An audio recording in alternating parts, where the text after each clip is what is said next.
৪৮ ঘন্টার মধ্যে স্বরাষ্ট্র উপদেষ্টার পদত্যাগের দাবি জানিয়েছে বাংলাদেশ যুব অধিকার পরিষদ। সাবেক রাষ্ট্রপতিকে থাইল্যান্ডে যেতে সহায়তা করার অভিযোগ তুলে উপদেষ্টার পদত্যাগের দাবিতে সচিবালয়ের সামনে বিক্ষোভ করেন তারা। সংগঠনটির নেতাকর্মীরা সচিবালয়ের সামনে মিছিল নিয়ে গেলে আটকে দেয় পুলিশ। পরে সচিবালয়ে স্মারকলিপি জমা দেয় গণ অধিকার পরিষদের সাধারণ সম্পাদক রাশেদ খানের নেতৃত্বে 10 সদস্যের একটি প্রতিনিধি দল।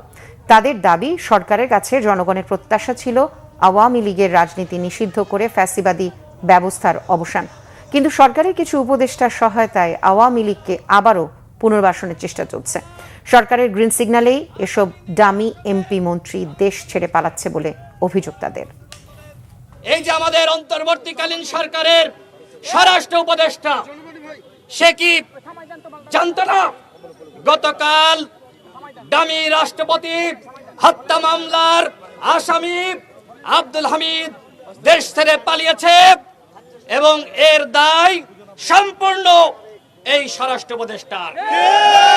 সুতরাং আগামী 48 ঘন্টার মধ্যে এই স্বরাষ্ট্র উপদেষ্টার পদত্যাগ করতে হবে।